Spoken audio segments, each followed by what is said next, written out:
Imagine a disease that eats away at your face, not metaphorically, literally. It begins with a small sore, then spreads across the body in a rash, and then it gnaws into the bones. The nose collapses. The skin becomes covered in putrefying wounds.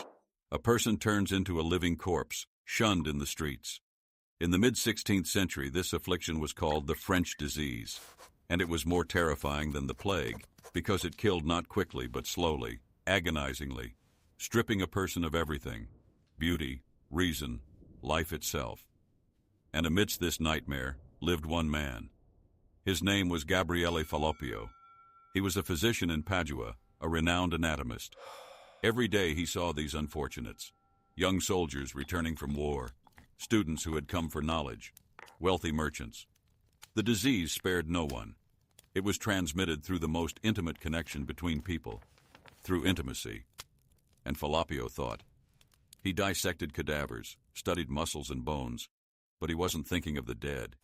He was thinking of the living. How could he save them? How could he stop this curse transmitted through love? And an idea came to him. Ridiculously simple. So simple that other doctors merely tapped their temples, thinking him mad.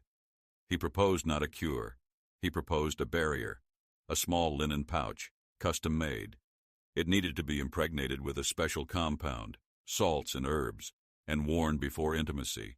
And to keep it from slipping off, it was to be tied with a pink ribbon. Yes, a ribbon. He described this in his book. Then he conducted a trial on 1,100 men. And do you know what? Not a single one of them fell ill. Not one. A simple piece of fabric with a ribbon stopped the scourge. But to understand what a miracle this piece of fabric was, one must take a step back. Breathe in the air of that era. Air permeated with fear and decay. For a moment, forget about the Savior from Padua. He's not here yet.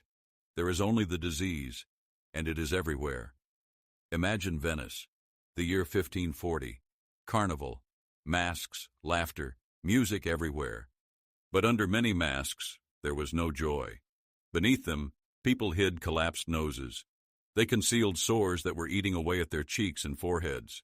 People danced, yet were afraid to touch each other, because they knew one awkward embrace, one kiss, and you were cursed.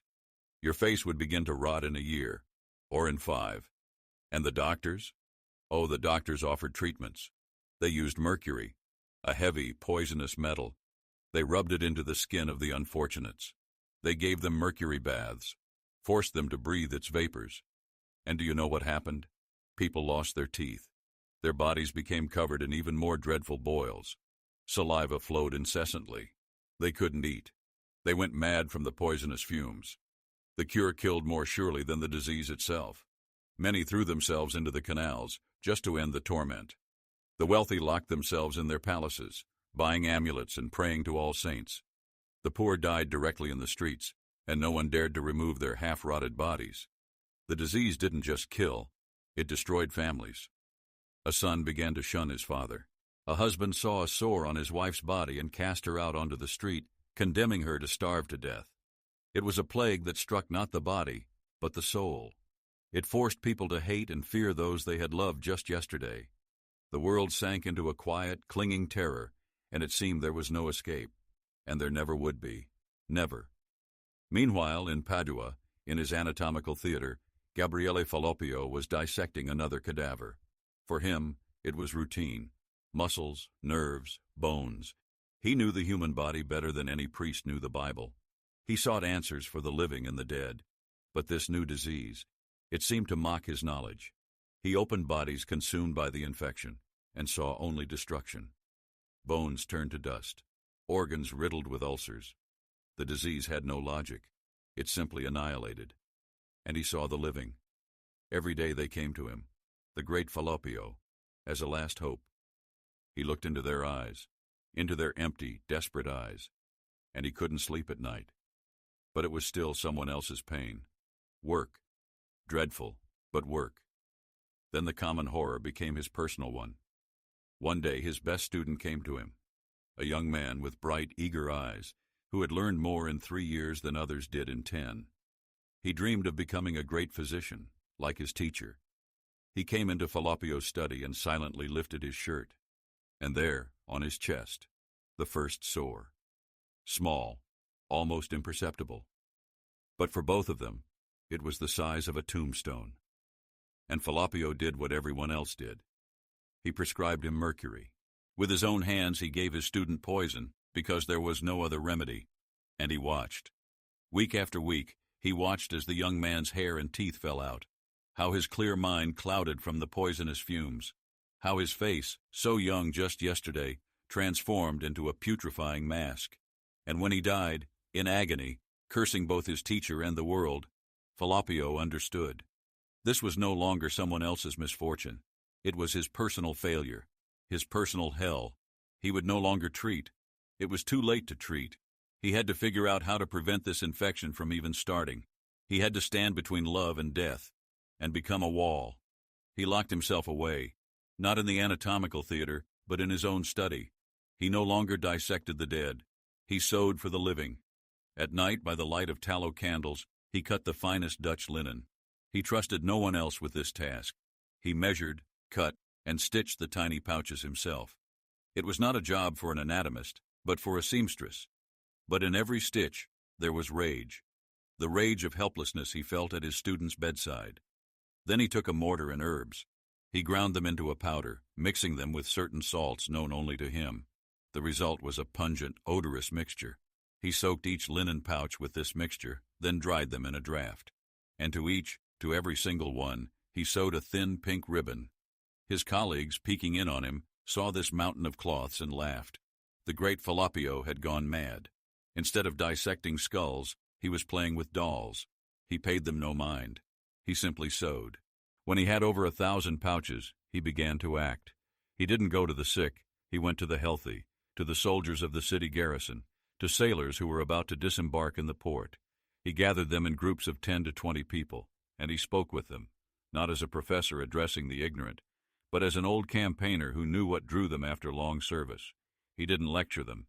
He showed them drawings of faces consumed by the disease.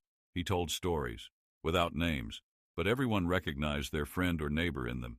Then he pulled these curious little pouches with ribbons from his bag, and he explained, simply, plainly, "This won't save your soul, but it might save your face. Wear it, then do as you please." Some laughed, some tapped their temples, but they took them, because fear was stronger than ridicule. Then the worst began, the waiting. He distributed 1,100 pouches, and he released these men into the night city, full of temptations and infection. A week, a month, 3 months. He waited. Every new patient with a first sore who came to him was like a stab to the heart. Each time he asked, "Were you in the garrison? Did I give you a pouch?" And each time the answer was no. But that proved nothing, and those to whom he had given them simply didn't come back. Perhaps they were already rotting in some ditch. Perhaps his endeavor was a foolish, arrogant farce. 6 months later, an officer from the city garrison came to him with an official report. Falopio's blood ran cold. He expected to be told that half the barracks were infected, and the mad professor with his rags was to blame for it all. He unrolled the scroll. There was a list, name after name, all 1,100 men. Opposite each name was a notation made by the army scribe, the same word repeated 1,100 times. Healthy, healthy, healthy. That day, Gabriele Falopio didn't just conquer a disease. He proved that the strongest wall against death was not prayer or mercury, but a small, unassuming piece of fabric. And what was his secret? What was his superpower? He had no magic wand, no secret knowledge gained from demons. He had something others didn't. He was an anatomist, to the core. Other doctors viewed the disease as a curse, a divine punishment. They read ancient books, mixed complex potions, muttered incantations. They tried to exorcise an evil spirit from the body. Falopio looked at the body as a mechanism, a very complex one, but a mechanism nonetheless. He knew how muscles attached to bones, how blood flowed through veins, and he knew where the entry points of this mechanism were. He reasoned not like a priest, but like an engineer. If an infection enters the body through a specific place, then that place must be protected. Don't try to fish it out of the blood with Mercury later. Just don't let it in. Lock the gates. Post a guard. This was the very step no one before him had taken. Everyone was looking for a way to kill an enemy already roaming through their house and burning the furniture. He was the only one who thought to simply not open the door to him. His genius lay in its humbling simplicity. While other professors wrote voluminous tomes on the nature of the French disease, he sat and sewed. He treated the disease not as divine punishment, but as dirt. And you don't cure dirt. You simply protect yourself from it. You put on boots to avoid stepping in it. His linen pouch was precisely that kind of boot, simply a barrier. And the pungent mixture of salts and herbs he used to impregnate it was a second line of defense, in case a crack was found in the wall. He wasn't looking for an antidote. He was building a fortress. And this tiny, ridiculed fortress, with a pink ribbon instead of a flag, proved impregnable. But do you think he was awarded a medal? Had a monument erected? Huh. The very next day after the garrison report landed on the city council's desk, a new hell began for Falloppio, far more terrifying than the last. Because now his enemy wasn't the disease. His enemies were people. His own colleagues were the first to turn on him, other university professors. For decades they had written voluminous books stating that the French disease was God's wrath, that it needed to be treated with complex concoctions and prayers. Then Falloppio comes along and says, all of that is nonsense. Here's a piece of cloth with a ribbon. He didn't just surpass them. He exposed them as complete idiots. He devalued all their academic chatter, and they did not forgive him for it. Then the College of Surgeons stirred. These men made fortunes from mercury. They sold poison to the wealthy at the price of gold. Every new patient was a client for them. And what did Falloppio offer? A piece of linen that cost pennies. He didn't just treat the disease. He took away their money, enormous amounts of money. He destroyed their business, built on the suffering of others. They saw in him not a savior, but a ruiner. And after them came the officials and priests. For them, this disease was a useful tool. It kept people in fear. It reminded them of sin. But Falloppio, with his pouch, seemed to grant people permission for this sin. He removed God's punishment. He interfered with divine providence. To them, he was not a doctor, but an accomplice of the devil, whispering, "Sin, there will be no consequences." And they united. Professors, surgeons, officials. They began to persecute him. He was booed at lectures.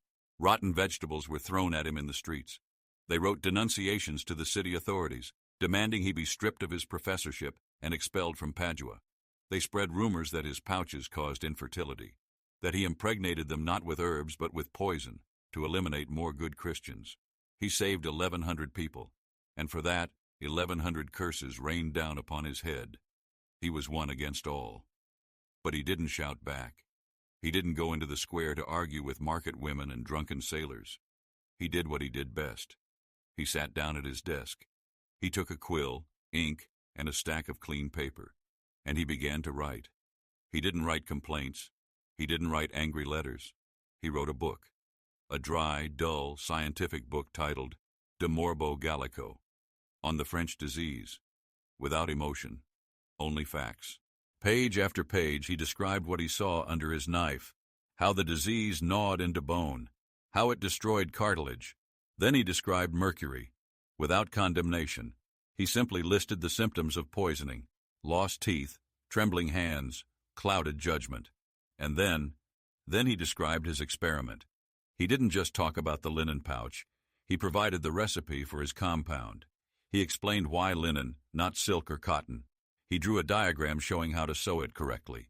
And at the end, in an appendix, he published that very report, name after name, all 1,100 soldiers, and next to each, healthy. He didn't argue with rumors.